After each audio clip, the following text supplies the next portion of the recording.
Is everybody ready to roll? Yes, sir. Mr. City Manager, we in Yes, business? sir. We're good to go. Okay. All right, folks, it is 4 o'clock, and I will call the September 18th, 2023 Charlottesville City Council meeting to order. Ms. Robinson, would you call the roll, please? Councilor Payne, Here. Councilor Pinkston, Here. Councilor Puryear, Here. Mayor Snook, Here? Vice Mayor Wade. Here. Okay, so is there a motion to approve or to amend the agenda?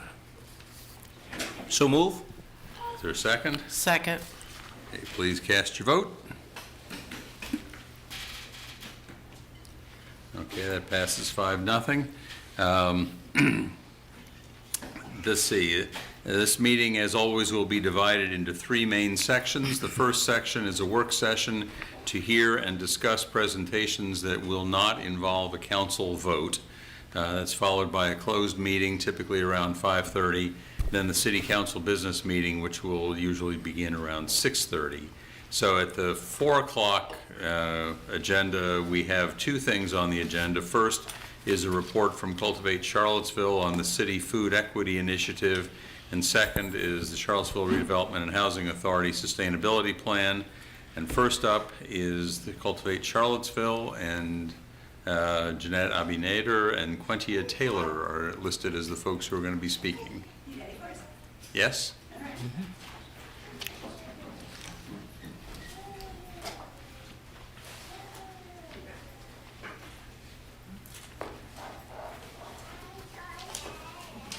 Thanks, Jeanette. Thank you. Thank you.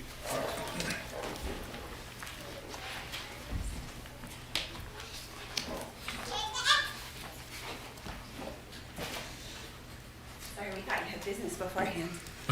Do you have our slides? Yeah? That's David.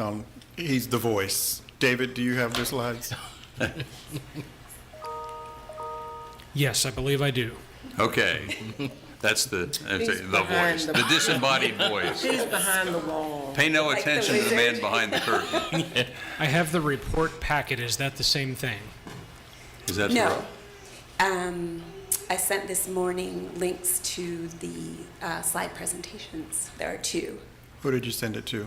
David and David, Nancy. okay. David, are you able to access? That will be an email link to you. I am looking for that now. Thank you. I can get started if you'd like. Mayor Snook? You know what your presentation is like, so if you Vice feel Mayor ready, go Wade, for it. Councilors, City Manager Sanders, thank you so much for having us here today. This is our annual Food Equity Initiative Partnership Report. In addition to our regular report against objectives, we'll also be sharing a presentation on the Power to Grow campaign and where we're at. That's our community engagement plan over the past year. So I can just start with when the slides get pulled up, we'll just jump in with them when they're ready. And if you need any help, let me know, David. I can resend them to you.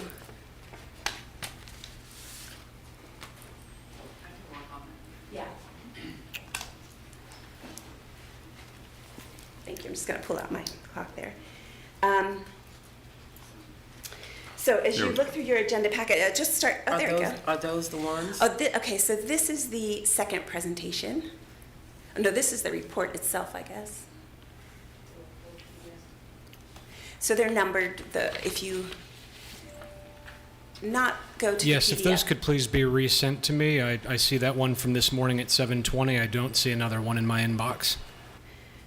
The one at 7:20 has 2 links. Are you able to go to those links?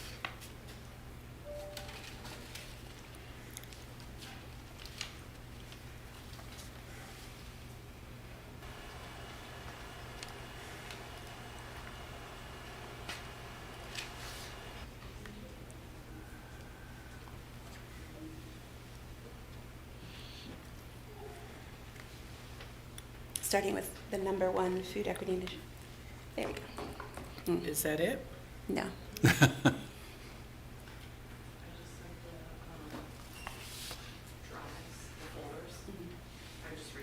Okay. So those of you that may be new to the Food Equity Initiative, it's a partnership with city council that was started in 2019 at the request of the councilors and at the recommendation of the health district. And we'll just start with a little bit of background about Cultivate Charlottesville.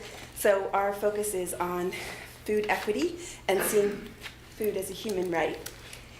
So we aim to build a healthy and just food system personally with our City Schoolyard Garden programs, in community through the Urban Agriculture Collective, and across systems and structures with the Food Justice Network. Central to the Food Justice Network and Cultivate Charlottesville is the recognition that food is a human right, and that we believe working together to grow gardens, share food and power, and advocate for just systems cultivates a healthy community for all. When the slides come up, you'll see our robust team, and many of us are here today. We have our staff members, we have community advocates present, our food justice apprentices.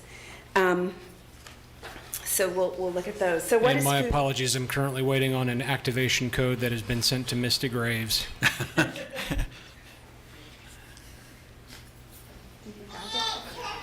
Yeah, okay. Miracles of modern technology are about to occur. So focusing on what is food equity is a movement building towards, it builds on to just food access around getting folks the food they might need in the short term in order to ensuring that residents have an equal opportunity to acquire, own, profit, and share good food that meets nutritional and cultural needs. When we first formed our partnership with the City Council, we were focusing on 5 areas at the intersection of food equity. So we were looking at transportation, affordable housing, urban agriculture, healthy food access, and healthy school foods, and how each of those intersect with food equity. Out of that, our first 2 years of intense community engagement, council, I think it was you, Michael, asked us to condense all of the recommendations that we had, and we proposed the Food Equity Initiative Policy Platform. And that platform is meant to be a map for you all in terms of how to build a healthy and just food system in Charlottesville. And there are 6 areas of that platform. And the one that we're going to talk most about today is the second one, the Power to Grow, Advancing Affordable Housing and Urban Agriculture. So our report against objectives, which you all have in front of you, looks at the 5 core goals that we set when we first established the Food Equity Initiative. The goal was to compile and disseminate research around what food equity is, establish mechanisms for community voice, which are here in our community cohorts, plan for sustainability, contribute subject matter expertise, and finally, implement opportunities to highlight the city's food equity work statewide and nationally. Hello, my apologies once more. There are 4 reports here. I see end of year report, council to show, end of year report presentation slides, presentation for council to show, and presentation. 2A. So the one that says end of year report for council to show without the P2G, the one that's numbered 1 is the first one. Does that make sense?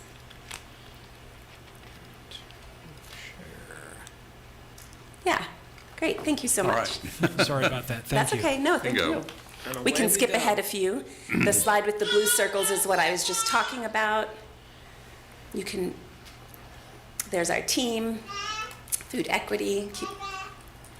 Those are the 5 areas that we were talking about. The next slide shows the Food Equity Initiative. And there is Policy. also a presentation remote on the shelf right there on your podium, down below, to advance to the next slides. Oh, great, thank you. That makes it easy.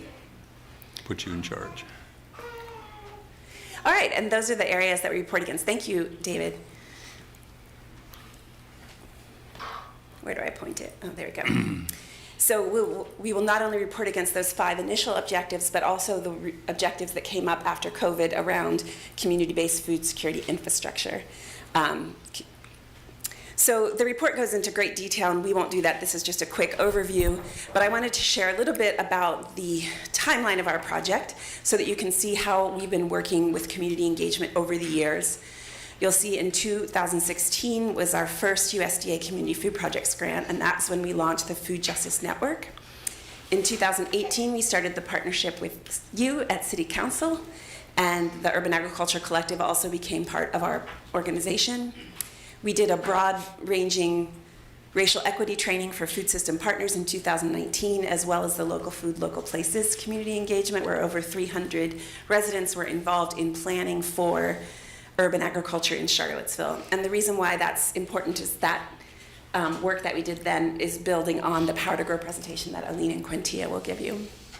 In 2020, we launched as Cultivate Charlottesville, and we also shifted to be the central stakeholder for emergency food relief around COVID.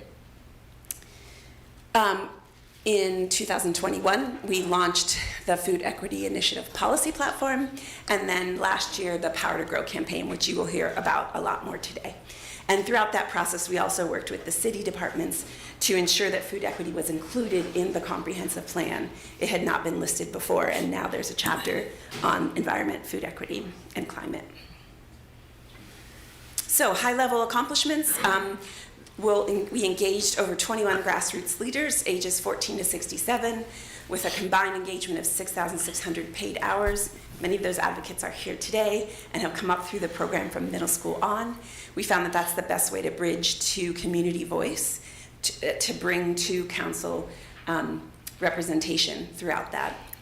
The platform, we engaged over 192 individuals and 34 organizations in our large group meetings, which were focused on the food equity. We worked with 11 departments, and those reports are included in here. And then network uprooting racism training across the network. The next set include the presentations that we gave around food equity, working with the Public Works Climate Action Plan to include food equity at the intersection of the Climate Action Plan, and then of course the ongoing grassroots initiatives that we do around growing food, sharing it, and creating more healthy school foods at the school system. Overall, we brought in over $300,000 to match the $155,000 investment that City Council makes to our program. And strawberries as well. These are just some of the numbers around community engagement. I won't go into too much detail on them. The hope is that just to show like a broad reach of residents and community members that are interested in food equity. This furthers some of those outreach items. We have our annual spring seedling giveaway, student garden interactions. Last year we did a sweet potato giveaway along with the turkey giveaway, which was really wonderful to be able to partner up with those guys and have that added to it. And additional to the pounds grown by the Urban Agriculture Collective and shared across the community. Community designs. This is just a bit of sharing. We worked recently, and this will come out a lot more in our Power to Grow campaign. We worked recently with a class from UVA Landscape Architecture School to think about various community designs. They listened to community input around what an urban agriculture farm site at Booker T. Washington Park might look like, and these are some of their draft designs. So these are the City Department food equity profiles. I'm not going to go into detail in each one, but really wanted to include them in the packet for your reference. It's really refreshing to meet with each of these department leaders who have their own individual focus and hear them think about and strategize on how food equity intersects with their work. I will say over the 4 years that we've been working with them, the intention has been wonderful. It's been slow in terms of action or implementing funding towards some of these initiatives. There are so many priorities in the city. But I would like to highlight at least one accomplishment across each department. For Parks and Rec, the partnering with the IRC New Roots to purchase the Azalea West property and collaborating for long-term lease with some of the refugee growers is a big win and goes towards the goals in the comprehensive plan around urban agriculture. For Charlottesville City Schools, this is the first year that all Charlottesville City Schools are enrolled in the community engagement program, which means that 100% of Charlottesville City School students get free lunch, which is an amazing accomplishment that we've been working for years. The Neighborhood Development Services engaged with local developers around community-informed planning for the Cherry Street Neighborhood Plan, which there are plans to include a grocery store. Now, how accessible that will be or how much fresh food will be there is still something we want to advocate for. The Office of Economic Development. I highlighted several of these here, which all kind of focus towards food entrepreneurs and supporting food entrepreneurs throughout the Beacon program with New Hill, the Go Virginia program, the APHID program, Bread and Roses Coolers, several different ways that the Office of Economic Development has engaged. And as you see up above each of the plans, we've highlighted which of the planks of the Food Equity Initiative it aligns with. So for the Office of Economic Development, it focuses on justice and fairness, the right to good food, and community wealth building. Department of Social Services did a lot of work around outreach with the ending of benefits and getting folks re-enrolled in the SNAP benefits, which has been an incredible challenge for families that saw a decrease in food insecurity during that COVID relief program, which has spiked up again now that it has stopped. Charlottesville Albemarle Transit, of course, the 3 years of free public transit that are due is one of the goals that we had outlined in the initiative. One thing we'd really like to see is more focus on routes that are focused at food access areas. For example, there's no bus that stops at the food bank, at the Blue Ridge Area Food Bank. Residents have to walk all the way down that hill. So we're really encouraging CAT to focus on some of those issues as well. Human Services and Community Attention with our amazing liaison, Misty. The West Eden Care Center has been collaborating with the local food hub and Blue Ridge Area Food Bank and local churches to create food pantry, providing increased neighborhood food access for residents facing food insecurity, and also continues the partnership with us and acts as our liaison. And finally, the Public Works and Climate Action Plan are partnering with Cultivate Charlottesville for a grant from the Funders Network called Partners for Places, which is grants that are embedded in the city government. It's a partnership around the Power to Grow campaign, which you will hear more about, and it's focused on climate change, helping climate change. So that was like there's one more. The Office of Justice, Equity, and Inclusion. This is the first year that we've developed a specific plan for them, so we don't have accomplishments outlined yet, as well as CRHA, which you'll hear a report from shortly, from Mr. Sales, really working together to increase our footprint at CRHA properties with urban agriculture sites. So that's like a flash review of all the things that some of the city departments are doing.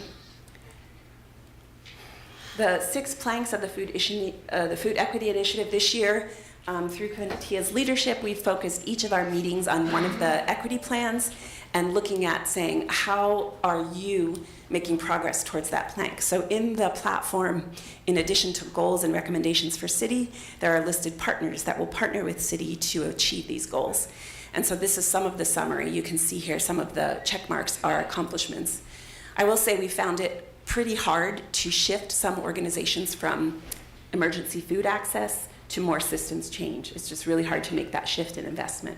And so we're working to figure out new infrastructure ways of changing the way we work and partner so that we can make some of those bigger wins for the long term.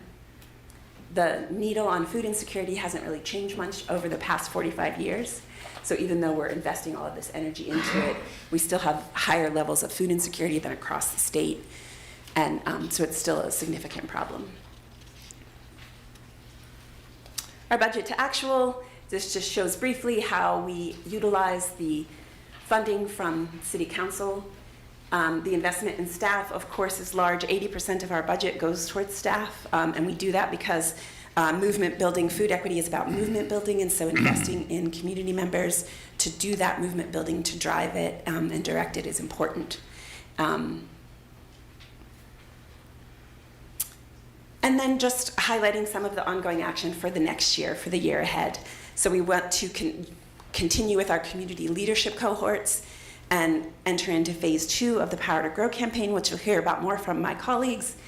Continue to work with the city departments for their food equity plans and restructure the Food Justice Network, as I mentioned. We will also be in year 4 of 5 years of the Healthy School Foods Initiative. And then finally, we really want to revisit these last 2 goals that have been on the back burner for our relationship with City Council. Council has made it clear that our partnership will end at the end of this 3rd year of this particular round of matching funding. So that's June of 2025. So we want to work between then and now to make sure that the city has its own infrastructure built in to continue the food equity initiatives as a city body. So those are some of the tools that might do that. Our action item requests today are to approve the Power to Go recommendations. And again, I know this is not a formal vote, but I'll let Aline and Quintia talk more specifically about that. And then to begin working with City Manager Sanders, Parks and Rec, Human Services, to look at that issue of food equity post-June or July of 2025. These are some of our funders. We've been really lucky to have some multi-year grants at a national level invest in this work.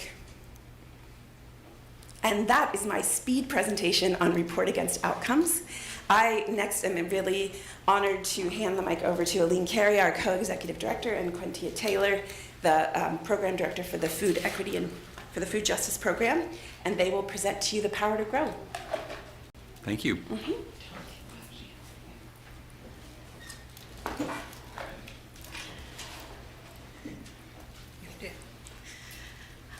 While we're waiting for those slides to come up for the second presentation, my name is Aline Carey, and I'm the co-executive director of Cultivate Charlottesville, and I'm here with my colleague.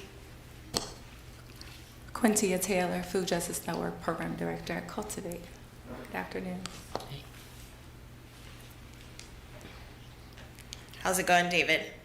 Tell him which one specifically, just to be sure. The one that says capital P2G. The one that says capital P2G. Number 2. Does it say two show? Two show? Yeah, but they both do.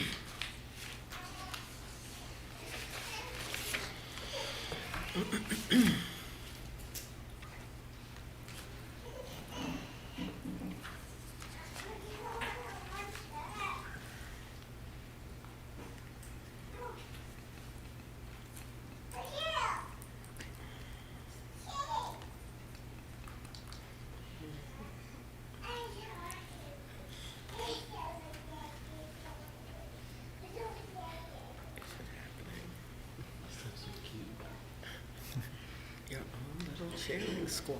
I'm telling you. That's Laura's cheering squad. There we go. Yeah, that's it. Thank you. Leave it the next one. So in 2020, our youth food justice interns designed a project to interview and profile local Black farmers. They were inspired by each farmer referencing freedom, liberation, and power, and they developed these. They designed and painted these murals and planted the seeds for the Power to Grow campaign that Quintia and I will speak about today. One of the farmers with whom they engaged is Renard Turner of Vanguard Ranch, and he said this: in 2020, African Americans own less land now than we did collectively in 1935. Currently, 98% of the land owned in this country is owned by people who are classified as white. It's estimated that 1.6% of all of the farmers in America are farmers of color, and that's a very small number. There's reasons for that. You have to go back in American history and you'll find out that systemic racism was applied since the beginning of this country. That is one thing that is sad, that there's very few of us left. Several of the interns that participated in making these murals are now Cultivate staff members and are here today along with our community advocates and the rest of our staff. So just a shout out to those who got us started on the Power to Grow campaign that we're talking about today. Jeanette mentioned the Food Equity Initiative, and the policy platform covers 6 different planks. So those are kind of narrowing down on the entire Food Equity Initiative. Plank number 3 is what we're talking about today, the Power to Grow. This policy platform was approved by Council in October of 2021. And over the past year of our FEI partnership with City Council, we have given specific focus to this plank. Specifically, the first key priorities, which are dedicating centrally located city land for urban agriculture and an urban agriculture position in the city. As we lean into the wisdom of Renard Turner, we're starting with a look back at our history. So as you all probably know, the first people in our region were the Monacan and the Manahoic, and their populations were decimated with the genocide of European colonizers. In the 1800s, the land that we're talking about today for Booker T. Washington Park was known as the Rose Hill Plantation, and between 45 and 50 enslaved Africans were forced to work this land. In the late 1800s to the mid-1900s, Jim Crow laws created segregation aimed to continue marginalization of the Black community. In Charlottesville, Paul Goodloe McIntyre dedicated significant land across the city, including what we know today as McIntyre Park, which was for whites only, and several of the Confederate statues that were recently removed from our city. Additionally, he dedicated 9.2 acres of land that was segregated for the blacks only park. The Black community was rigorous in their commitment to cultivating a rich community life in the midst of racist circumstances. In 1944, for example, a Victory Garden exhibit included 200 Black farmers and their garden displays. In the mid to late 1900s, in spite of massive resistance to school integration, voting restrictions, and the razing of Vinegar Hill, many of the residents that we spoke to when we surveyed neighbors spoke, lit up when they spoke, talking about what Booker T. Washington meant to their family life. The photo that you see is of Leslie Scott, and it shows the significance of community and family in the park. Today, even though a handful of cultural celebrations such as the Chihamba African American Heritage Festival continue to be hosted at Booker T. Washington Park, many neighbors told us they no longer feel welcome there. I'll pass to you. Thank you, Aline.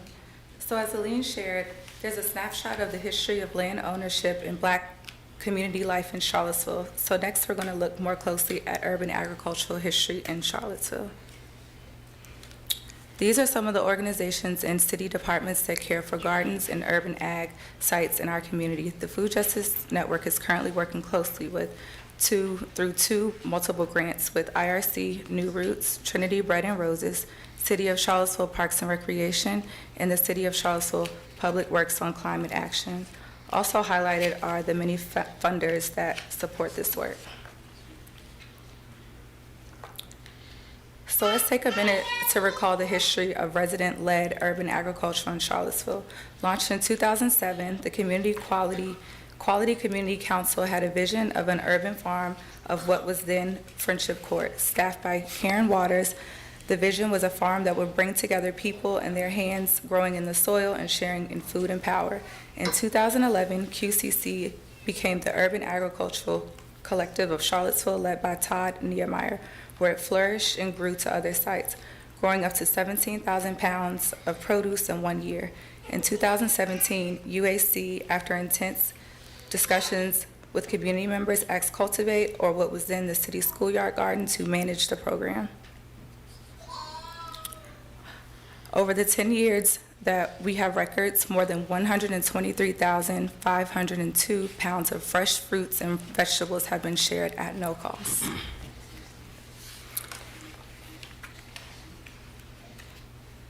Each year, around 350 families from West Haven, Kendallwood, 6th Street, Midway Manor, South First Street, Crescent Halls, and Riverside drive share in this process. As we noted, UAC has lost a significant amount of land due to necessary redevelopment, So residents at Friendship Court, now Kendallwood, for example, when asked if they wanted to keep their farm and relocate during redevelopment or lose the farm and stay in their homes until new homes were built, they chose the latter, and we support this. We also support the increased investment in affordable housing as a priority for Charlottesville and the amazing partners in our city doing this critical work. But what this also means is we have lost significant growing space over the years, as this chart on your screen is a reflection.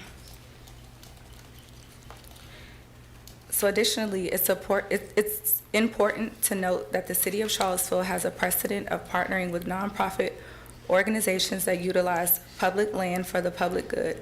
With the exciting new purchase of land at Azalea West, the city increases the footprint that IRC New Roots growers have. The Piedmont Family YMCA works on public land. The Botanical Garden of the Piedmont enjoys a 40-year lease with the city on the land they are developing and stewarding as a place for neighbors to engage in nature and promote well-being.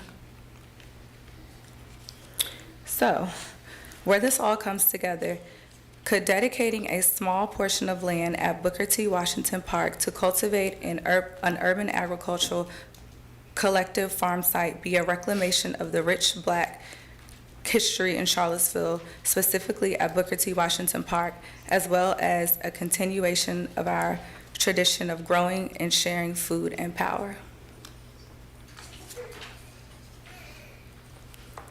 So, what is an urban agricultural collective farm site? So a UAC farm site. A UAC farm site is designed by residents, it's maintained by Cultivate Charlottesville and volunteers.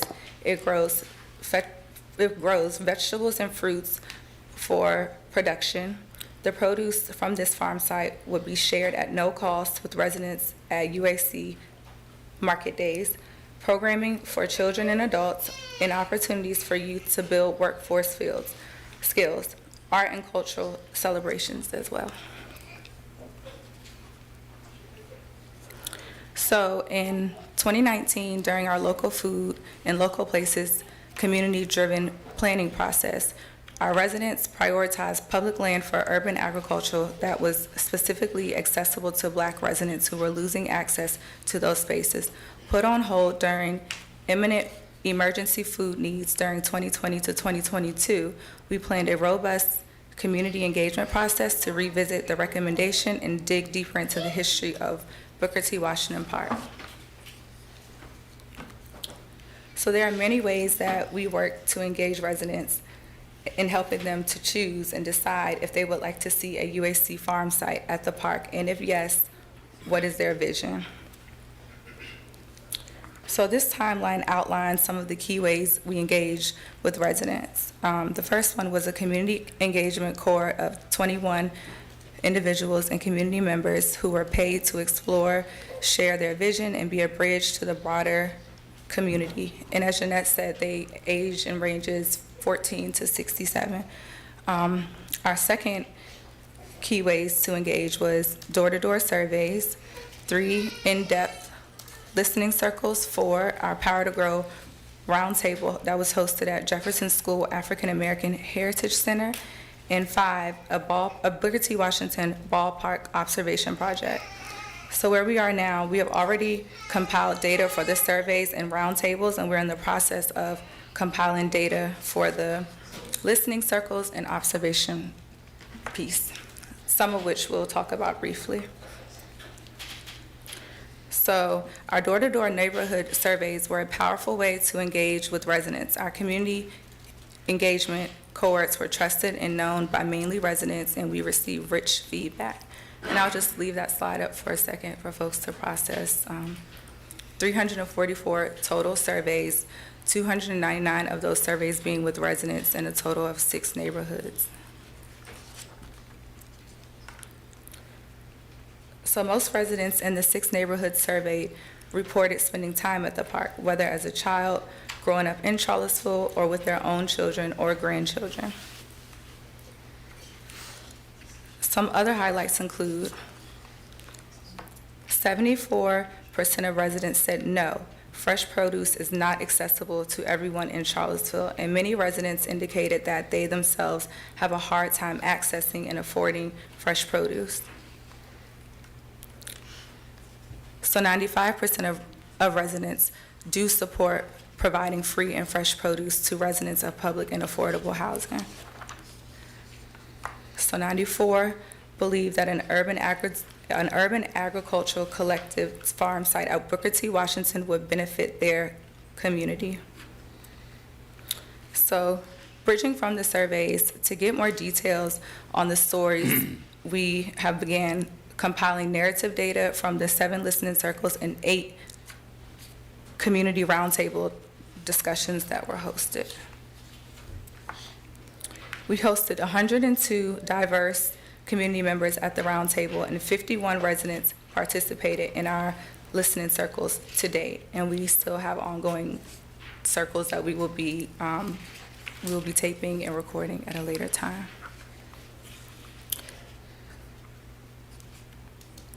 So, throughout the surveys, the listening circles, and roundtable discussions, 7 key themes have emerged out of the community vision for an urban agricultural collective farm site at Booker T. Washington Park.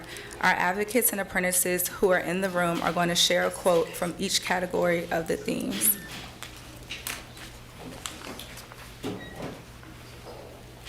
This is a theme of community and intergenerational connections.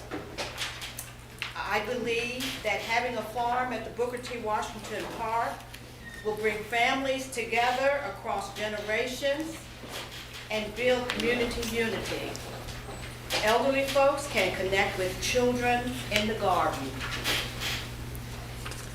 There aren't many grocery stores in the area, and those that are not affordable. A garden will provide access to healthy and fresh produce. Theme of land equity at Booker T. Washington Park history. I am most inspired by the history and idea of a farm that gets tied to the past. The Black community leaders who helped develop the park to combine that legacy with today. Theme, learning, and youth education. I am interested in exposure and education about what growing food looks like. This theme is increased access to healthy produce. One resident said that we could have fruit trees and berries and bring back some of the perennials that were at Kendallwood. Gardening and nature connection. If you can work in the same dirt together, the garden can be freedom, nature can heal. There's a theme of culture and self-determination. Booker T. Washington Park is inextricably embedded in the Black Charlottesville community. Learning to swim, tennis lessons, extended backyard, and a gathering space. An urban farm at Booker T. Washington Park would get people healthy food and get people to come together as a community. Thank you so much, advocates and apprentices. So out of all of this community engagement and feedback, we are coming to you, council members, today to ask 3 questions that represent the next steps that you, as council, can take to advance the power to grow. Recommendation number 1, Charlottesville City Council recommends dedicating land in Booker T. Washington Park for an urban agricultural collective farm. Recommendation number 2, Charlottesville City Council asks Parks and Recreation to prioritize a community design for this farm in the upcoming Parks and Recreation strategic plan. Recommendation number 3, Charlottesville City Council recommends explicitly including food equity goals in the city's strategic plan in a way that aligns with the city's comprehensive plan, Chapter 7, Goal 4, and the Food Equity Initiative Policy Platform. Quintia just mentioned the city comprehensive plan. We want to reinforce that the city's commitment to advancing urban agriculture is not only outlined in the Food Equity Initiative policy platform that we showed earlier, but is directly embedded in the city's comprehensive plan. As Quintia just mentioned, that's Chapter 7, and the first goal up there is Strategy 4.2, evaluate recommended standards for open space and how those could be implemented to support urban agriculture production and food availability, especially for low-income populations and residents previously displaced through redevelopment. Strategy 4.3 would be to investigate ways to incorporate food equity practices such as urban agriculture, edible landscaping, and water conservation into the future Parks and Recreation Strategic Master Plan. And then Strategy 4.4 is to encourage sustainable resource strategies for urban agriculture, such as soil health, nutrient inputs, water collection, and efficient irrigation. That would include during the development and redevelopment projects we see in the city, in low-income census tracts, and throughout the whole city. So to reiterate the 3 asks that we're making today, we're asking council to recommend dedicating land in Booker T. Washington Park for a UAC farm. We're asking council to ask Parks and Rec to prioritize a community design for this farm site in the upcoming Parks and Recreation Strategic Plan. And we're also asking you to recommend explicitly including food equity goals in the city's strategic plan in a way that will align with that city comprehensive plan that we talked about, Chapter 7, all of Goal 4, and the Food Equity Initiative policy platform. You all have probably seen a link to our petition to show the community support for the Booker T. Washington UAC farm site. We currently have more than 429 total signatures. 353 of those folks are residents of the city, and 100% of those folks are in favor of seeing a dedicated farm site for a UAC growing space at Booker T. Washington Park. I also wanted to point out that we have some organizational partners in addition to individuals who have signed on, and some of those folks are here today. So our New Roots partners are here today. There they are. We also have CRHA in the building today. So a shout out to all of the folks that are partnering with us during the Power to Grow petition. Quintia, oh, that's you. So I'm putting up a snapshot of our timeline, just to bring this back to talk a little bit about what our next steps are. The brown circles at the bottom are some of our next steps that Aline will go through each one. Over the next year, we aim to finalize compilation of the community engagement data that Quintia mentioned, launch a documentary on the history of Booker T. Washington Park, and we're doing that in partnership with Maupintown Media and Jefferson School African American Heritage Center. We are looking to council for a vote of support and to continue our work that we've started years ago with Parks and Recreation as they move through their strategic planning process. And this is the end. Get excited. We want to thank City Council for engaging in this innovative partnership, the Food Equity Initiative, with Cultivate Charlottesville Food Justice Network. We want to especially thank our volunteer board of directors, our diverse funders who support the work we do, the community advocates, apprentices, and interns, to our Cultivate staff who are here today as well, to the over 400 residents who signed the petition. Many folks sent you guys letters, and of course to the advocates who've shown up to express their support. We say thank you to you all. Thank you. Thank you. Thank you. Thank you.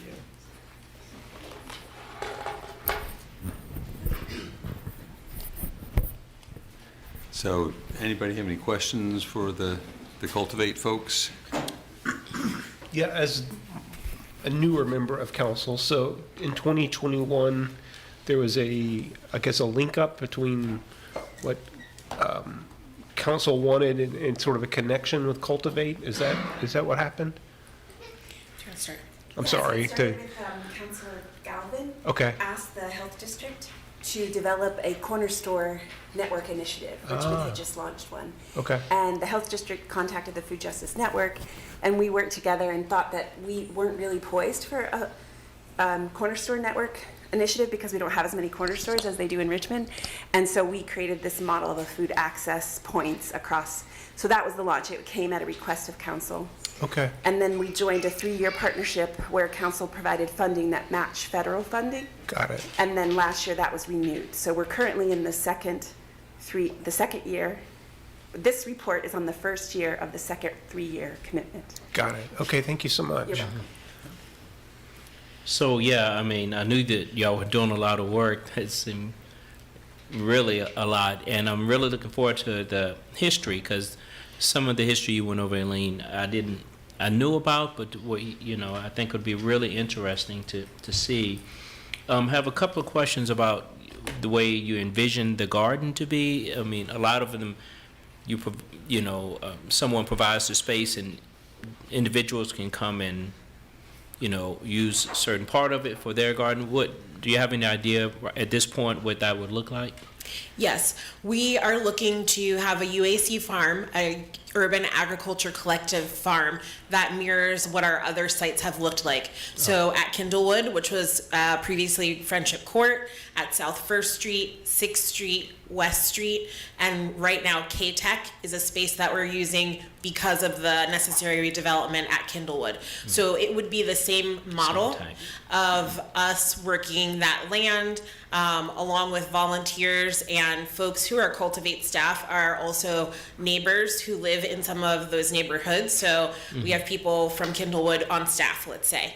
And so that would be the same model that we would use for that farm at Booker T. Washington Park. And then all of that produce that is grown would go towards the weekly community market days. So everything is given away at no cost to residents who would come to a market day. Good.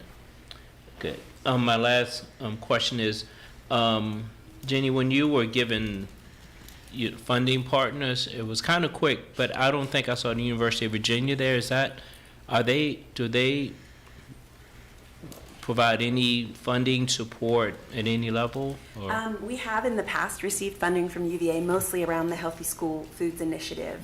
We are not currently receiving funding for those funders were specifically for the Food Justice Network work.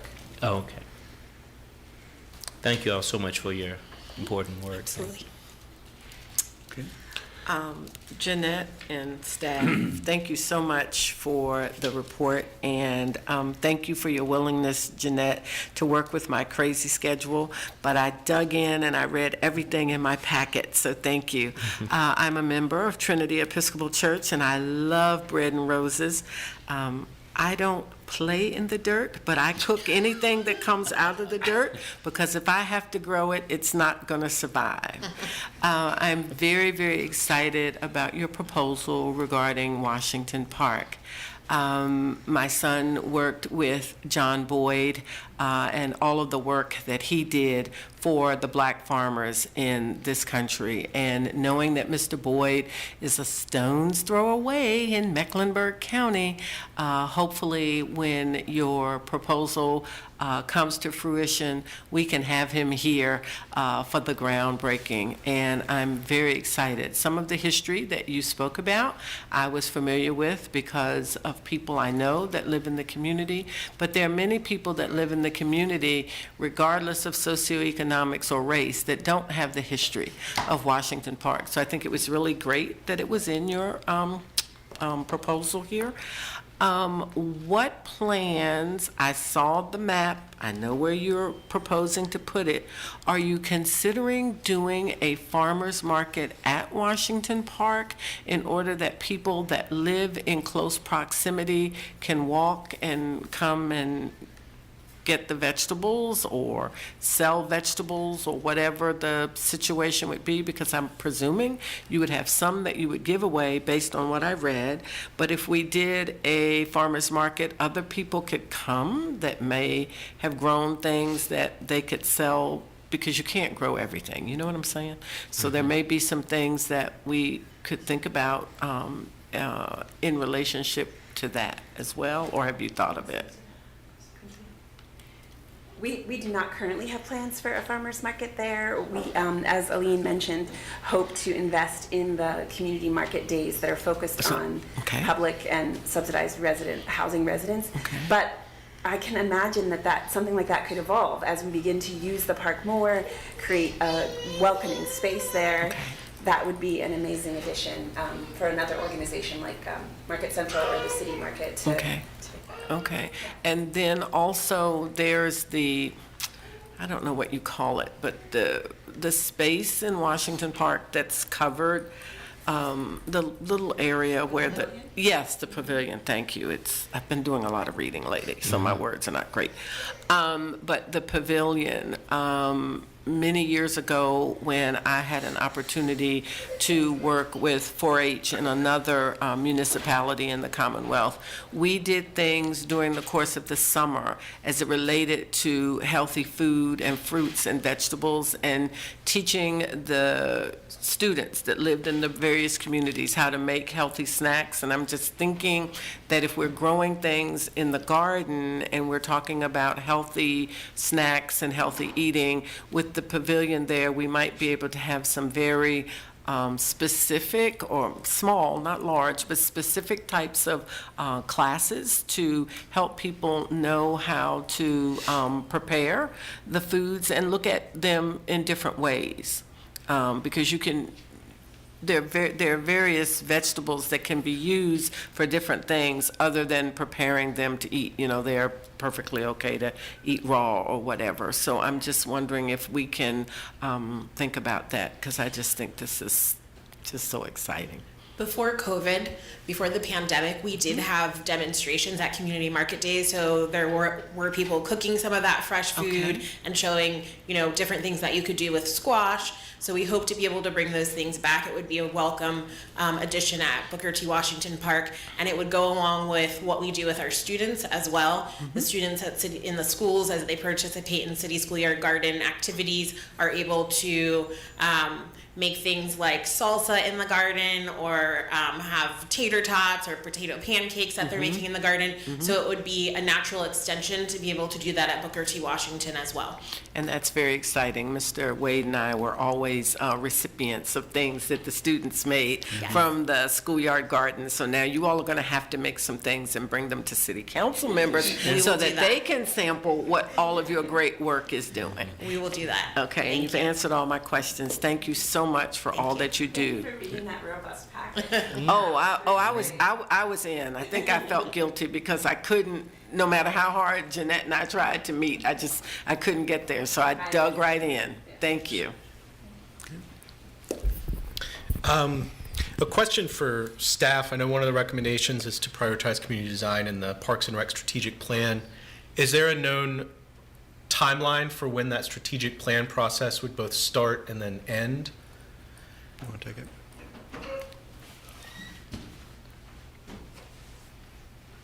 Good question. Yes, there is a timeline. We just got a ratified contract last week from the consultant, it's Pros Consulting. Work is going to take anything from 12 to 14 months to complete. And when would it start?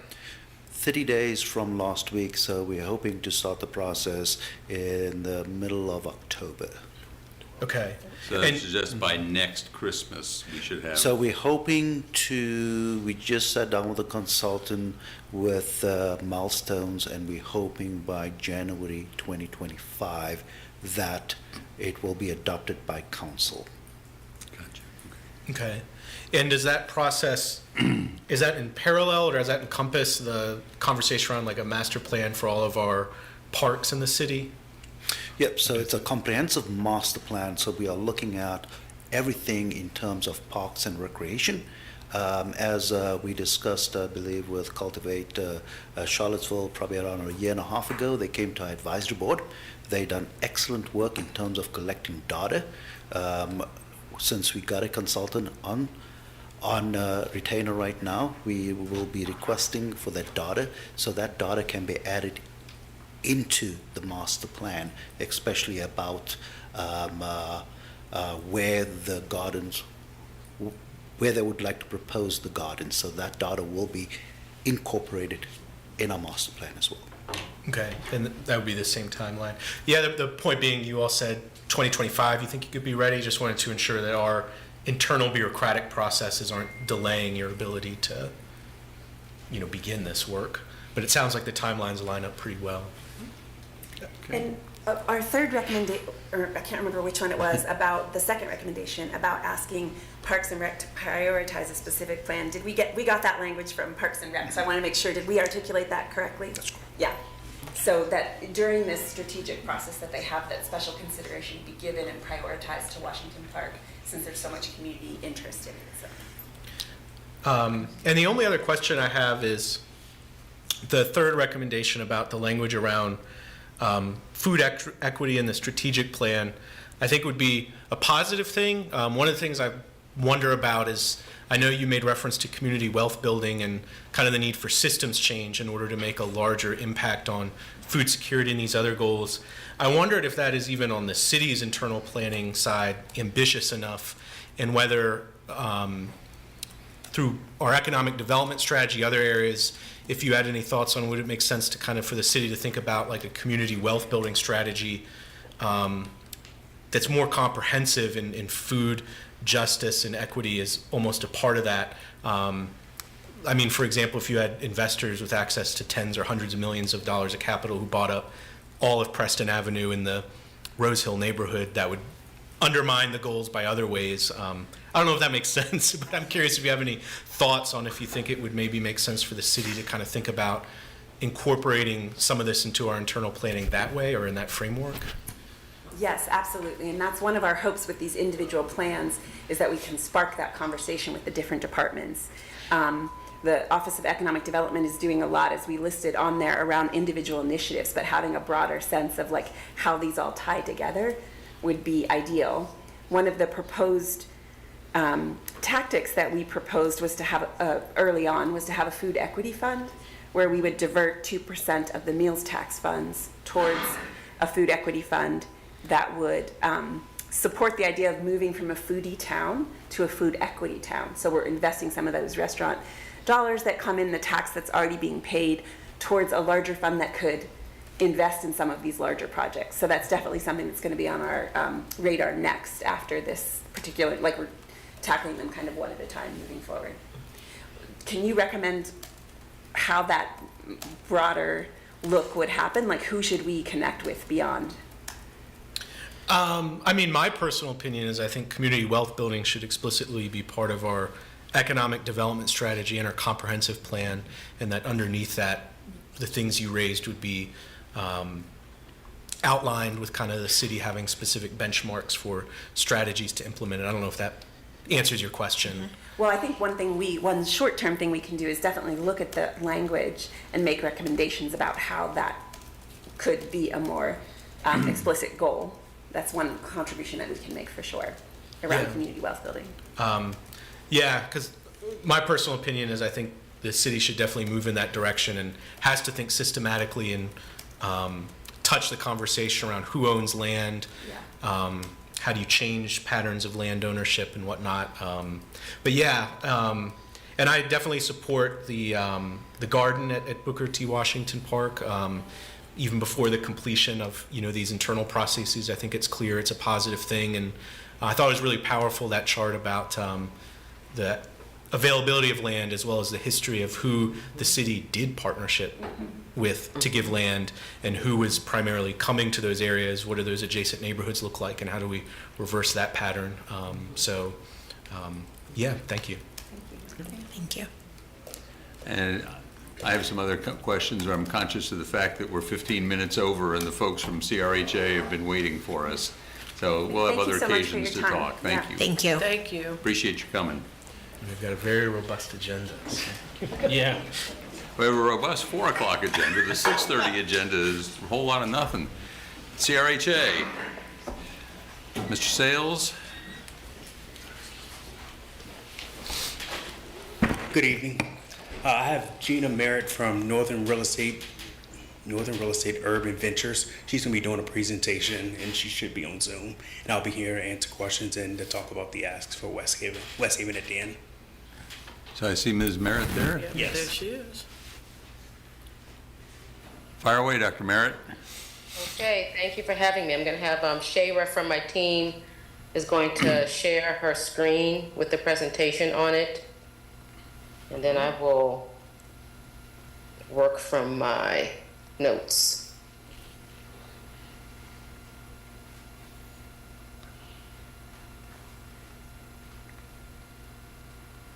You have to hit the slideshow.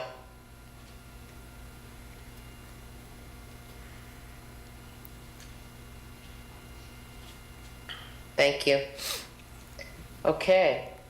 So, thank you all for having me this afternoon and giving us the opportunity to present our findings on behalf of CRHA. Next slide.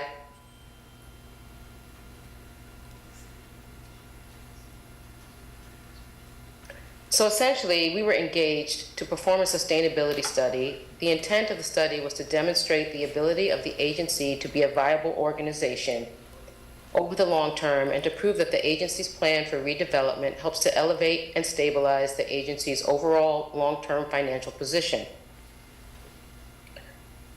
We, as you know, we basically gave a presentation earlier and we went over all of these sections except for the sustainability plan section, and we're just going to briefly review the findings of each section just to make sure that everybody's brought up to speed. We won't spend a lot of time on it, but we will be looking at all of these areas. Okay, you can change this. You can change the slide, Shara. You were on the right one. Forward one, please. Thank you. So, so we went and looked at the current physical property condition. We did some market research. We did conceptual plans for 2 sites. We researched and produced case studies. We developed a roadmap, which include outlining of goals for the whole study. We formulated, along with CRHA, a redevelopment strategy for the balance of the portfolio. And then, lo and behold, we created the sustainability plan, which is really focusing on redeveloping and positioning specific assets through partnerships, renovating low-density assets through its capital improvement program, and increasing its revenue through the sale of assets, developer fees, and increased cash flows. Next section, please. Next slide, rather. Okay, so we went and looked at the existing portfolio and basically came down and visited all the properties and did an analysis of its existing condition. Next slide. And essentially what we found is that in order to bring these assets up to par and extend their useful life, including all of the deferred maintenance, it would cost CRHA $40 million in basically capital expenses. So essentially, of course, that demonstrates that instead of investing $40 million in older assets and trying to improve them, that there really needs to be a strategy around redeveloping the portfolio. Next slide. Then we did some market research, and we looked at the market demand for housing in Charlottesville. And what this slide essentially shows you is that 75% of the households in Charlottesville need affordable housing. And that basically 3,700 folks pay more than they should for their rent, right? The HUD standard is essentially 30% of your income for rent. And what this chart shows you is that most of the 3,700 folks actually pay more than 50% of their income for rent. Next slide. Okay, this basically shows you some of the existing affordable housing in the area. Most of this affordable housing is actually on the outskirts of Charlottesville, not in the downtown area where the Housing Authority owns most of its property. I think we collected this data like when we started the study 2 years ago, and I know there's 1 or 2 developments underway in town by one of your nonprofits, so that could add to it. But essentially, the last screen is showing you if 19,000 households are in Charlottesville and 75% of them need affordable housing, that obviously there's a lot of affordable housing required.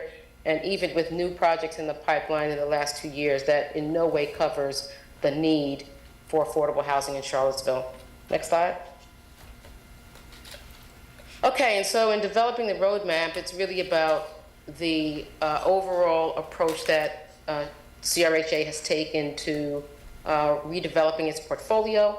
The idea is that the CRHA is interested in creating better quality and modern housing, providing more amenities and services for each community, providing economic empowerment opportunities for Section 3 businesses, and allowing for significant participation by the residents of each of CRHA's developments, and then creating long-term sustainability through privatization, right? That is their whole intent, right? That they might redevelop the whole portfolio into private ownership entities with the ability for CRHA to manage those entities or those buildings and projects into the future. Next slide. Okay, so this essentially is a phasing plan, and it's really meant to be a benchmark for development because obviously Crescent Hall, South First Street, 6th Street, those are really all underway and or completed. We have the individual single-family homes that will be renovated through the capital improvements program, and then we have properties like West Haven that will be redeveloped under a sort of holistic approach to development and increasing, or at least trying to increase, the number of units of housing on that site. So the CRHA would go from about 376 units plus or minus to about 896 units to be delivered by 2032. 100 of those units, we're estimating Avon Levy would be developed by a third party, and so the net new units that CRHA would be responsible for are about 796 units. Next slide. Okay, so the redevelopment strategy includes redeveloping existing property, repositioning specific assets, again, performing capital improvements, adding environmental sustainability as a core tenet of the redevelopment, right? So, you know, we're all trying to create environmental justice in these communities, so making sure that they are environmentally sustainable. Again, including resident participation as a key factor of that strategy, increasing density where possible. And that sort of ties into redeveloping existing properties or repositioning them. There are certain developments that CRHA owns where increasing density is not seen as, is not supported necessarily by that specific resident community. And then also increasing the number of 30% of AMI units and the number of housing units that qualify for housing subsidies. So all of these things are part of CRHA's redevelopment strategy in terms of, again, redeveloping the whole portfolio. Next slide.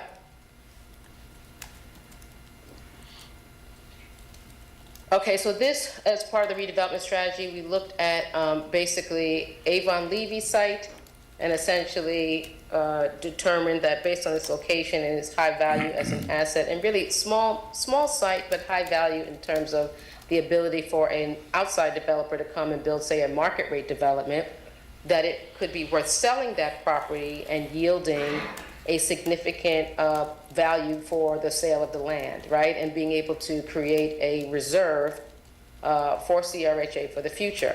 So we looked at that in terms of the Avon Levy site, and for West Haven, we looked at redeveloping it overall. We looked at 3 different options in terms of density. You know, all of them really need between $66 and about $34 million in subsidy. And so that's what we looked at in terms of strategy. Can we do development plans with differing densities to determine how much capital would be needed? Okay, next slide. So essentially, we're projecting that the capital improvement program could be completed by 2026, that the higher density development, say, for example, West Haven, could be completed by 2032. Again, CRHA has 376 units, and this would yield additional units that would be an increase of 218%, and in the subsidized units, we would increase by 12.5%. I think that's a typo, 821. So it's 896 units, essentially, again, that could be created through CRHA's redevelopment program. We also note that the strategy yields $23 million in developer fees. Now, you have all of these numbers, hopefully, in a report, and they're very detailed. But essentially, the plan would yield $23 million in developer fees over the life of the redevelopment process, $11 million in sales proceeds from the Avon Levy site, and $21 million in cash flows from the property. Next slide. Okay. Now, the point where we're just going to tie all these things together. Next slide. Okay, so the sustainability of the agency really depends on, obviously, HUD payments, developer fees, and ongoing cash flows. Each property is being redeveloped now to be self-sustaining, right? And so using the tax credit program, as well as the other, both local and federal subsidies, is allowing the CRHA to renovate and create new affordable housing units out of a sort of an obsolete portfolio, right? So the existing properties, as we talked about, being redeveloped under the capital improvement program, but makes sense to invest now in some of these properties. The CRHA will be able to increase the rents on those units, right? Be able to collect more money, for example, on the voucher. So investing the capital up front in all of these areas allow the agency to yield higher rents based on HUD vouchers. Developer fees then collected, right, we said to the tune of $23 million, could be invested in some kind of fixed income asset that you could draw upon in the future if you needed to. So you could take the $11 million, hopefully, that you yield from the land sale and the developer fees, and you could, sit it in the bank and use it for a rainy day, essentially. So we looked at those pieces in terms of looking at the total viability for the long term. All of those things are important to project into the future how the agency maintains its business. But we also looked back, right? We looked at the last few years to see what the agency has been doing. Now, obviously, you're right now under a redevelopment program. Some of the properties are being repositioned, collecting fees from HUD for repositioning because some assets are offline. And so, and besides that, COVID. So if you look at the last few years, you'll see not the best picture, and that's, that's not surprising, right? Because we know COVID had an impact on everyone. So you'll see that the operations were steady, but the rents were down. But then what you'll see for 2022 is that rents are starting to be collected again at a similar pace pre-COVID. And in 2023, you see additional cash coming in, again, based on the shortfall funds from COVID impact as well as the repositioning fees. So the agency is operating now in a pretty stable way, but the best part of this whole story is that for the next 20 years, 30 years, you will see that the agency actually starts making a lot more money because one, you're creating new voucher opportunities, you're collecting more rent, you're collecting fees on those vouchers, and you're, again, redeveloping the properties, collecting developer fee, as well as being able to sell an asset, yields a lot of cash for the sustainability for the agency. Next slide, please. So, this again is in the report, and it'll be in a bigger format in there, so you'll be able to see it, but essentially I'm showing through 2032 the estimated developer fees for the different projects in CRHA's portfolio. Mm-hmm. Again, the total is about $23 million. Next slide. This, of course, very, very hard to see because I'm trying to fit it on a slide. Again, we have it in the report, but this is essentially showing $21 million over a 20-year period of cash flows from the properties. Next slide. Then this slide shows you essentially the management operation. So that's the other thing we did. We actually broke down the management operation or business from the real estate business to analyze both separately to see how they functioned on their own, right? To see if one was sustainable without the other, whether one was cross-subsidizing the other, right? And what we found is, towards the end of the redevelopment period, which will really end in 2032, that the agency's management business actually winds up making close to $1 million. I said about $900,000 a year that it winds up generating on its own. And the next slide, you'll see that the real estate then, all of the cash flows from all of the real estate start generating enough cash to pay about $2.7 million. You'll see that, into the future. But this shows, again, between both the business of running the housing authority and the business of being a landowner or property owner, that each is making money post redevelopment. So next slide. So essentially at the end of the day, and this shows up through 2030, this also includes land value and developer fee, right? And so once you look out past 2032, you'll see it'll peter down because your development is over in 2032, but you'll see those cash flows after 2032 that are reflective of just being a property owner and now a property manager, two separate business lines. But essentially, the thing that is really fascinating, and I'm quite jealous as a developer who has developed over $2 billion worth of real estate projects. The Housing Authority, right, has a great partner in Charlottesville that they work with that helps support the transactions from a financial perspective and allows the Housing Authority to collect all of the developer fee, which is just awesome, right? Because what you typically see is housing authorities are making 25 or 50% of the developer fee. And in this case, they're making all of the developer fee, which is just unbelievable. So yes, I am quite jealous. I want a partner like that. Then obviously the demand for housing is robust. I mean, CRHA actually can't build enough units at this point to take care of the demand in Charlottesville. Increasing the number of units and the number of units that have vouchers generate additional income because the housing authority gets income off of those vouchers, right? Administrative fees. Then again, the sale of the land or even a capitalized ground lease, if the CRHA decides they don't want to sell it, you can still capitalize that same value within a long-term ground lease, will provide a significant cash infusion, again, the money for the rainy day. Again, new construction is so important to sustainability, right? Because you're not going to be spending money just patching and repairing things that are going to fall apart again. So that also helps to create sustainability. So essentially, based on redeveloping this whole portfolio, CRHA is in a position to basically take care of itself and its constituents, the people it serves. So that's it for me. So I'm excited to say that that CRHA is in great shape, and once they get all of their properties redeveloped, they will be in superior shape in terms of long-term financial position. All right, that's it for me. You can take this down, Shayra. That was the last slide, essentially. Thank you, Gina. Could I ask a question? Dr. Merritt made a reference a number of times to a report.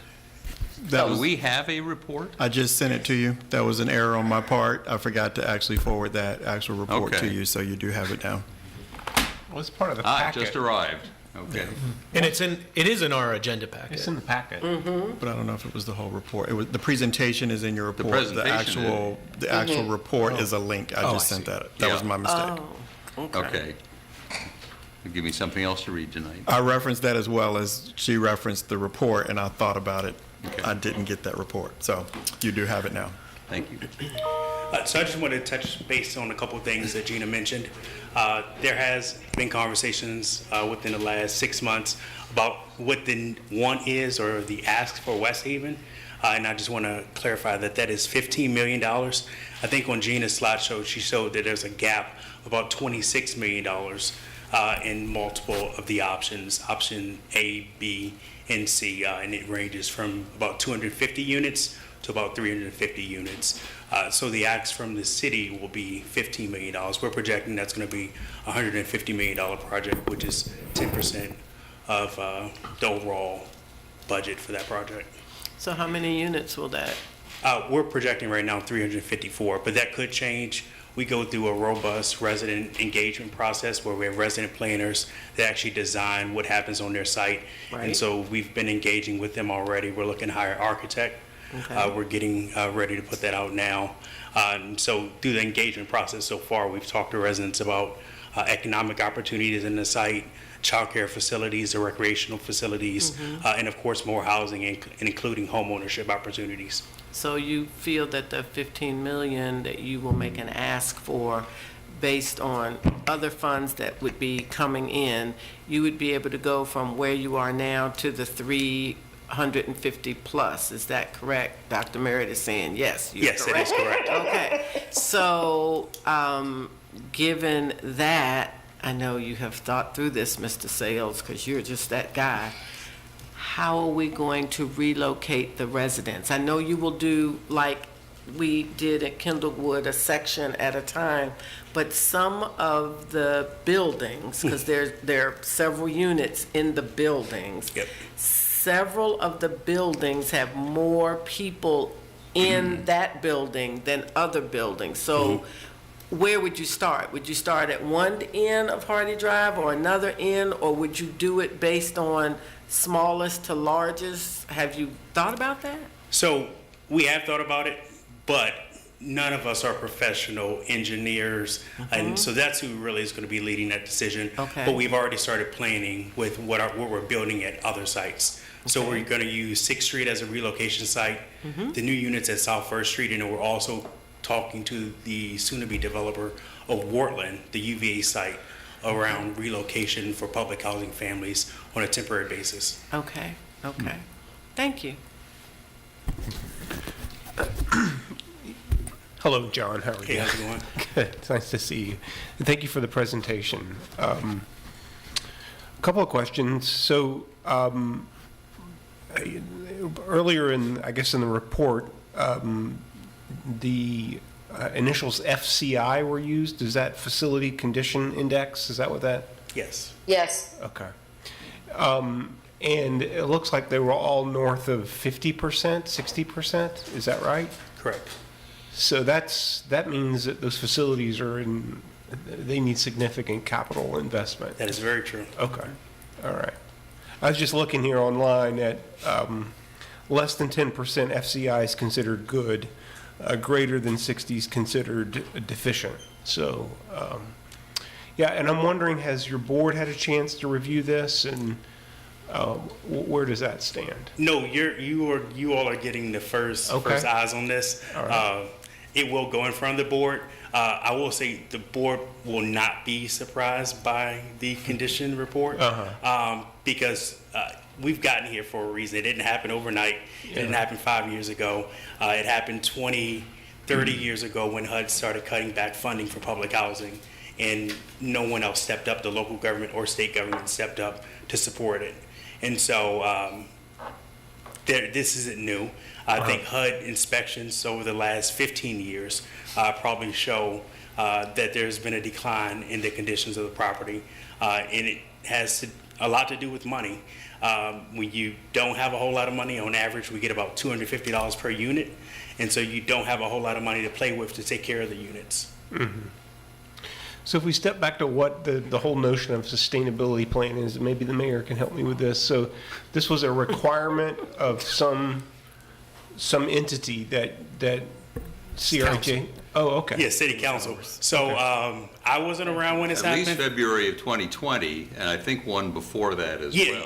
it was. And then the October of former council. 2021, we said we want to see a sustainability plan. Yes. And By this is- by sustainability plan, you mean basically what was laid out tonight, the needs of the properties in terms of investments, and then which ones they're thinking to redevelop, and the, I guess, the costs and the revenues over a 20-year time frame, basically 15-year time frame? Yeah, I think we're looking at the financial feasibility of the agency itself to be self-sustainable without government assistance from city council. I see. It's always going to need government assistance, Right. but I think the hope is that it's only the federal government that's providing that.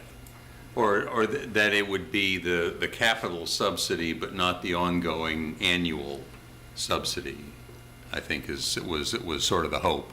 Okay. That we know we're going to have to put in a big chunk of change when it comes time to actually do the redevelopment.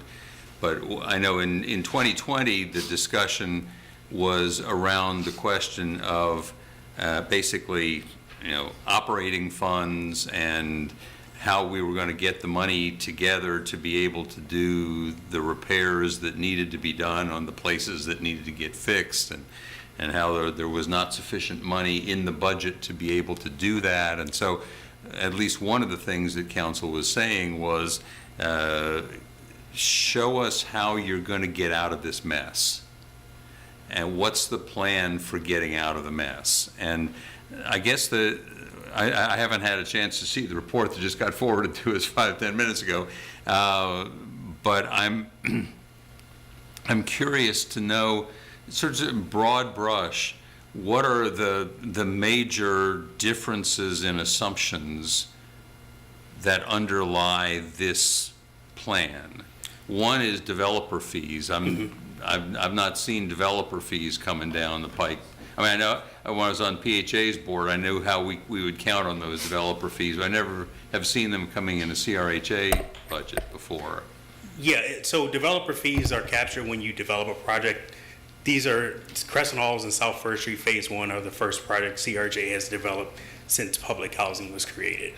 And are so- you all getting developer fees out of those two? Yes, How much? 100% of them. So there were some funding gaps, and so any developer is able to defer some of those developer fees to get back in the project to reduce debt that you have on a property, or just to close that gap instead of coming back to other funders. And so for at South First Street and Crescent Halls, we deferred 50% of the developer fee to go back into the project in order to close the gaps. These projects were scoped out before COVID. There's drastic shift in budgets.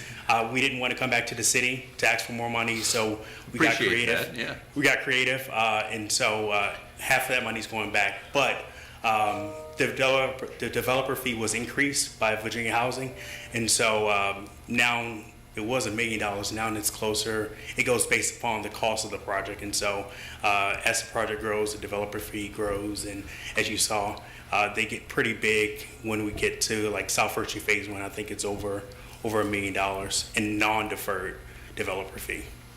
So one of the other assumptions, I think, I mean, if I heard Dr. Merritt correctly, is that y'all are thinking about simply selling the Avon Levy property? So there's a couple options there. There's a land lease, which CRHA would be more interested in, but it would yield a much smaller sale proceeds, because the person would never actually own the property. They will revert back to CRHA at some time. So that's an option, but also selling it was an option. And so we just wanted to put both of them out there. I know CRHA side, we are not in the business of selling, we're in the business of buying. But if a great offer came by and we could figure out a way to reposition that to get more housing somewhere else, we would certainly be interested in it. And the other question I had was, we have in the last year, and perhaps will again this coming year, bought a number of rental properties that you have now, or I assume you have now sort of taken control of. Yes. And I was wondering, that's a relatively new development. And Dr. Merritt, did you have a chance to sort of build in that cash flow into your analysis? She hasn't yet. So Okay. I did not interrupt what she was already working on, because I think we've been working on this for almost 2 years. That's right. And so I did not interrupt that, but we will get her to look at that financially. I will say that portfolio, Dogwood alone, just the 74 units produce more than all of our public housing units combined in a month. It's very, very significant. Money! So, to that point, can you just clarify? So, CRHA has public housing units as defined by Faircloth. You've got other units that aren't technically public housing. Correct. What is the income per unit you get for those two pools? So, even rough. Public housing, $254 a month. A one-bedroom with the voucher, $1,100. A two-bedroom with the voucher, $1,400. Three-bedroom with the voucher, $1,700. Four-bedroom with the voucher, $2,100. And five-bedroom, we don't have any five-bedrooms. So basically, a huge fundamental difference. thing to understand in this financial sustainability is every time you're making a big capital expense to build new units at South First Street, West Haven redevelopment, acquiring properties, you're expanding your sustainability every time you do that. Yes. We're not only expanding the sustainability, but we're also expanding the number of deeply subsidized units. So we're adding vouchers to the homes, and so we can still assist families at 0 to 30% AMI without jeopardizing the sustainability of the housing authority, because we can still pull the same amount of rent no matter if they make $1 or if they make $40,000 a year. When it has a voucher on a unit, it doesn't matter what their income is. It matters what HUD is willing to pay for the unit, which they just increased the voucher standards by like the highest I've seen in years. They went up by like $200 or $300 per bedroom. Yeah. So we'll be able to capitalize on that as well.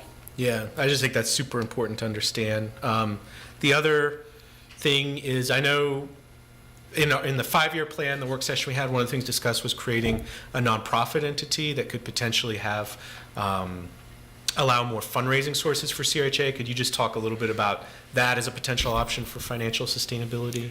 Yeah, so we're looking at a whole lot of different options, diversifying our business model.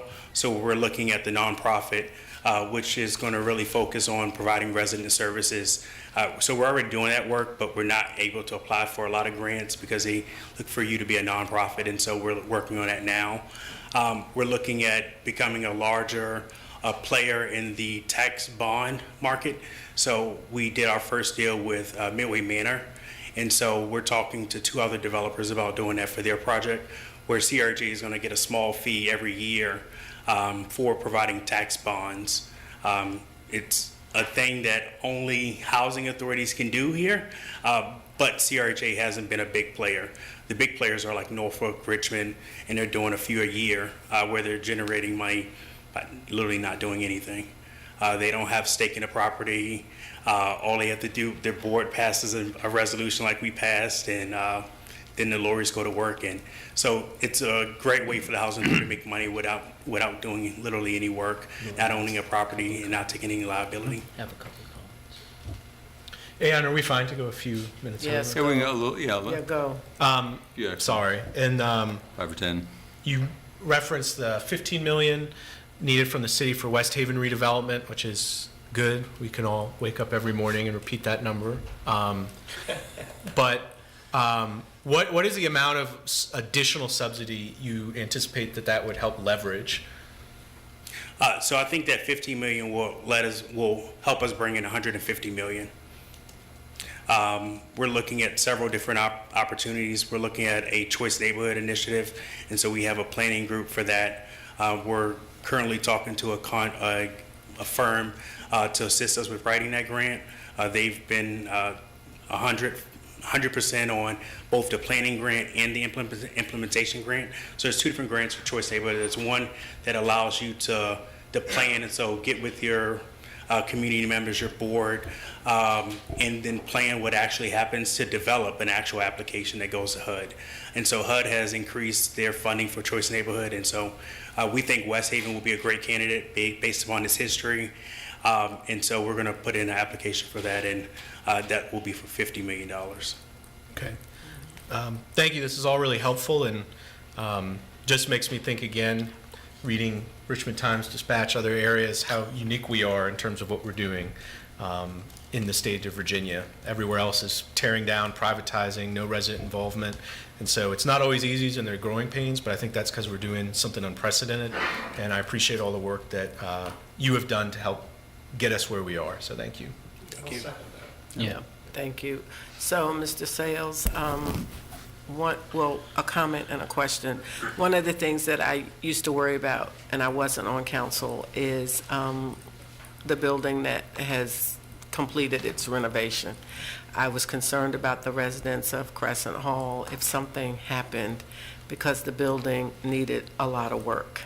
And I always thought about the council members, what do we do if we get a call about the residents of Crescent Hall? And the new building is just simply amazing, so I don't have that worry. In many areas, the residents in subsidized housing have opportunities to become homeowners, and some of those units will turn into ownership for the particular residents.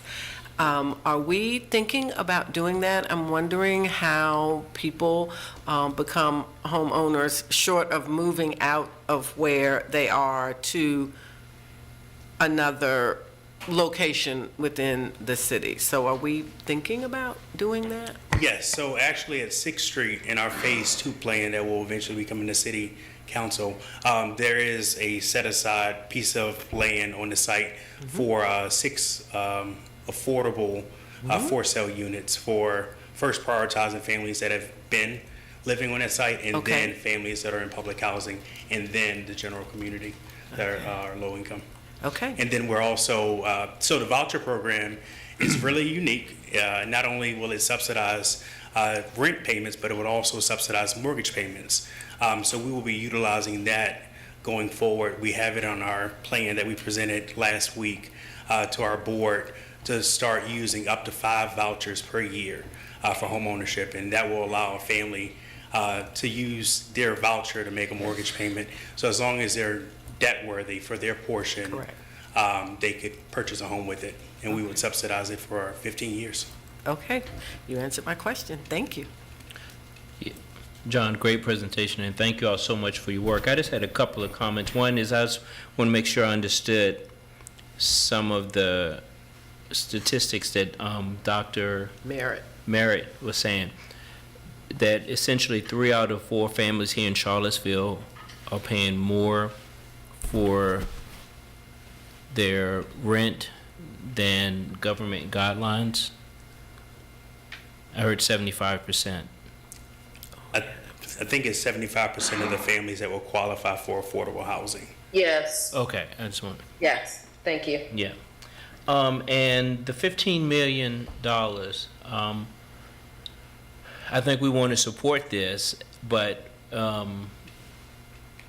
would that money be needed all at one time, or, because we want to start planning for it, and I think this is where Sam and others, maybe not at this point, need to chime in, but at least but at least start planning for it, So our ask would be $3 million a year starting in 2026. Okay. And my last comment is that I'm glad that Charlottesville is at the forefront of doing these type of things, and if there are any collaboration that you can do with organization like Piedmont Housing, Habitat, I just think that, we will really have a really deep impact on housing. I think individually, all of y'all doing your own thing, type of, there's probably some collaboration going on, but I think that just make sure that, when decisions are being made, that at least others know about it, to see if there's anything that some chiming in can take place. We are talking to Habitat about working with us on our home ownership program, building on our land. Good. And we're talking to PHA about the UVA. We actually are partners with PHA for the UVA development at Piedmont. Thank you. I had one other question. Dr. Merritt, you said something at the very beginning of your presentation about privatization. Can I explain that, Dr. Merritt? Please. So, somebody. The low-income housing tax credit program requires that you pay a tax to own it, and so CRHA does not pay taxes, and so it needs to be owned by an investor. And so the properties are leased to an investor, and they build the property, and CRHA is the manager and has first right of refusal after the compliance period. And so CRHA will have the right to purchase the property back at the debt that's owned on the property for all of our properties. Okay, so when I saw privatization, technically, what I tend to think of when I think of privatization tends not to be good. And yeah, which is why I wanted to jump on that question, because in this case, it's great. It is, and it's the only way a lot of this work happens. The low-income housing tax credit program is the biggest program for developing affordable housing, not only in the state of Virginia, but in the country. And so CRHA is way behind when it comes to developing in the low-income housing tax credit program. Where I came from, we had a few properties. You have areas like Portsmouth, where they have completed almost all of their public housing, and they have thousands of units. Norfolk is already heading that way. Richmond is heading that way. Harrisonburg did it 5 years ago. They have no public housing at all, no traditional public housing. They've converted everything to project-based vouchers through the low-income housing tax credit program. We are not suggesting you go that route. We are targeting the larger sites where we have opportunities to increase density, and keeping some of the smaller sites where we can take care of those needs with the capital fund program. And so those are Mickey, Madison, and Riverside, where we've already started that work. So we've replaced their roofs, their windows, the siding. We're working on getting the HVAC replaced. We have funding that's already lined up for door replacements, and starting to do interior upgrades in 2027. And I just want to say, in this privatization, what happens is CRHA is still in control of the asset which is the beautiful thing about this, right? CRHA has been able to create a structure where it can use private and public capital and have control of the project. And so, yes, it's privatized, but CRHA is really the owner / manager of all of these assets. So that's what's amazing and sort of exciting about the structure that Mr. Sales has created. It is very unique for him and for an affordable housing agency to be in the lead, to be managing all of the projects, and to be collecting all of the developer fee. Very unique model. And that's why when I started, I said I was jealous because, I think it's a great model, and I think it's something that other housing authorities should be looking at. Okay. Okay. Well, thank you so much, both for the report and for the work. And I'll go read the report now that we've gotten it. And I may have some other questions, and I'll come find you. Okay, and once we are able to analyze the financials for Dogwood and the other city housing properties, we'll send that over as well. We won't come here and present them, but I'll send it over to you guys. Great, thank you. If you have any questions, I'll come back. Thank you. Thank you. Thank you, Dr. Merritt. Thank you very much. Bye. Okay, so interesting reports. We next need to go into our closed meeting. And you have the resolution? I do. So pursuant to Section 2.2-3712 of the Virginia Code, I hereby move that City Council convene a closed meeting as authorized by Virginia Code Section 2.2-3711A1 for the discussion and consideration of prospective candidates for appointment to the following boards, commissions, and authorities: Charlottesville-Albemarle Airport Commission, Charlottesville Economic Development Authority, Housing Advisory Committee, Jefferson Area Community Criminal Justice Board, Piedmont Family YMCA Board of Directors, and Sister Cities Commission. Second. Okay, any discussion? Please vote. 5-0. Okay, we are now in closed session. We will come back hopefully at about 6:30. Anybody who is watching now, there will be a different Zoom link, so find that Zoom link. We'll see everybody in 45 minutes. Thank you.